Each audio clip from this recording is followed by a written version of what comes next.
Michael, the party inside Oracle Arena continued well after the Cavaliers had left the floor for many of the Cleveland fans that were in attendance, as the drought over 50 years has finally ended, and they can thank the fans of Cleveland, LeBron James. Well, this is what he came home for in his performance in Game 7. A triple-double, just a third triple-double in NBA Finals history. A perfect cap to one of the great Finals performances I think we've ever seen.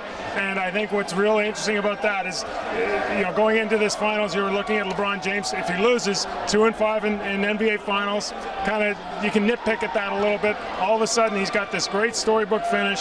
He's won 3 championships in all different kinds of circumstances. And at his age, he's still, I think, on a fast track to be maybe one of the great players in NBA history. And we saw the emotion pouring out of LeBron James at the end of the ball game.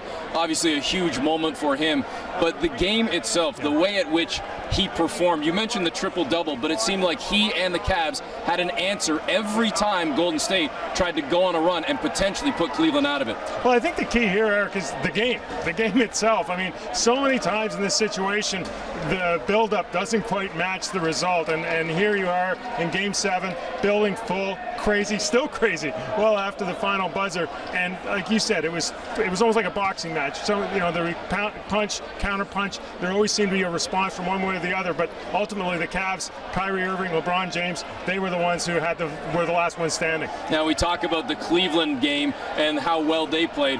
What about the game from a Golden State perspective? 73-9 in the regular season. They failed to win the championship, and this has got to be a big letdown. It's tough. It's tough. I mean, you don't want to call it a failure because it was a season for the ages, but they had an opportunity to kind of put themselves, without doubt, right up there with those great Bulls teams as maybe the best 2-year run in NBA history.